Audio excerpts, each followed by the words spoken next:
राधे राधे दोस्तों, स्वागत है आपका डॉक्टर जे चैनल पर। मैं हूँ साक्षी सक्सेना, धर्म वैज्ञानिक। आज हम एक बार फिर हाजिर हैं एक बहुत इंटरेस्टिंग प्रश्न के साथ। हमारे साथ मनोरमा जी जुड़ चुकी हैं, जो कि एक समाज सेविका है, और एक बहुत इंटरेस्टिंग प्रश्न वो आज डॉक्टर जे से पूछना चाहती हैं।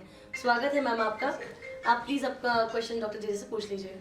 हाँ जी गुरु जी, मैं ये पूछना चाहती हूँ कि समाज में जब ये शव यात्रा किसी की निकलती है तो उस पर फूल तो खैर डाले जाते हैं, पर उसके साथ चिल्लर क्यों डाली जाती है? ये क्या लक्ष्मी का अनादर है या कुछ अपनी संपन्नता का प्रतीक है? कुछ मतलब ये जानना चाहती हूँ। सनातन धर्म की जो धारणा है उसमें शव यात्रा में जो भी चीज़ें दी जाती है और पिंडदान दिया जाता है, उसके बाद जो चलाई जाती है, इसका मतलब केवल संपन्नता नहीं होती, या उसके ऊपर उड़ाने वाली गुलाल जो होती है वो गुलाल एंटीबायोटिक होती है। जो पुष्प होते हैं वो उन जीवाणुओं को अपनी तरफ आकर्षित करते हैं जो उसके साथ किसी बीमारी से जुड़े होते हैं। और जो भी धन संपदा, पहले तो एल्यूमिनियम के सिक्के हुआ नहीं करते थे, एल्यूमिनियम के सिक्के अभी हुए, और चांदी जो सिल्वर होती थी, और गोल्ड के सिक्के हुआ करते थे। तो संपन्नता में सूचक में उन राजाओं के ऊपर से, उन धनिक वर्गों के ऊपर से उड़ाए जाते थे जो किसी जाने अनजाने में किसी ब्याज से, ब्याज को जो है सनातन धर्म में बहुत ही कृतज्ञ पाप माना गया। तो ऐसी अवस्था में राजा को पता नहीं रहता था कि किस तरह से उसके खजाने में जो है धन उपस्थित हुआ है। तो उस धन की वारनी का मतलब निछावर करना है कि वो वापस उसने जो अनजाने में ऋण लिया है वो वापस जो है उस जनता के पास पहुंच जाए जो जनता ने दिया है किसी तरह से। तो वो अपना एक भाग, जो कर्म का भाग था, उस भाग को देने के लिए इस तरह की वारनी की जाती थी। वारनी का मतलब किसी मर्यादा को पूर्ण करना।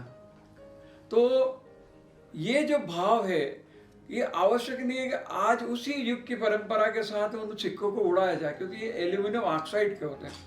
न तो इनमें जीवाणुओं को और न ही वायरस को किसी तरह से संकलन करने की, बल्कि इससे चोट पहुंचने की क्षमता होती है। लेकिन एक तरह की अगर संपन्नता ऐसी हो तो यही पैसा अगर हम किसी विद्यालय को या किसी जो चिकित्सालय को दे दिया जाए तो वो बहुत जो हो उपयोगी होगा।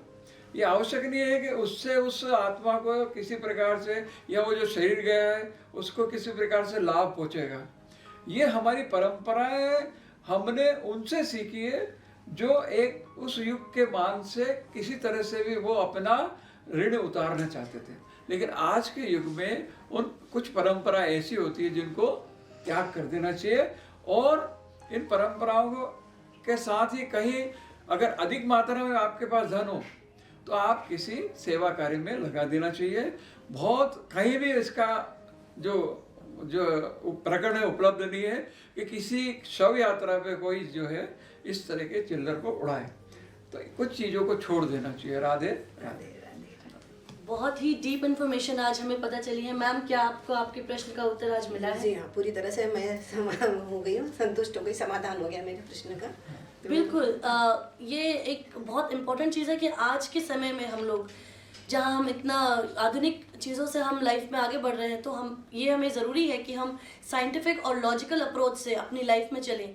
धर्म वैज्ञानिक और डॉक्टर जे के सानिध्य से आज हमें जो ये इतनी इम्पॉर्टेंट इन्फॉर्मेशन हमें आज पता चली है, मैं अपने सभी व्यूअर्स को कहूँगी कि ये इम्पॉर्टेंट इन्फॉर्मेशन को आप अपनी लाइफ में ज़रूर उतारिए, और पॉजिटिव चेंज से हम लोग अपनी लाइफ में और अच्छी लाइफ को जिए। राधे राधे। राधे।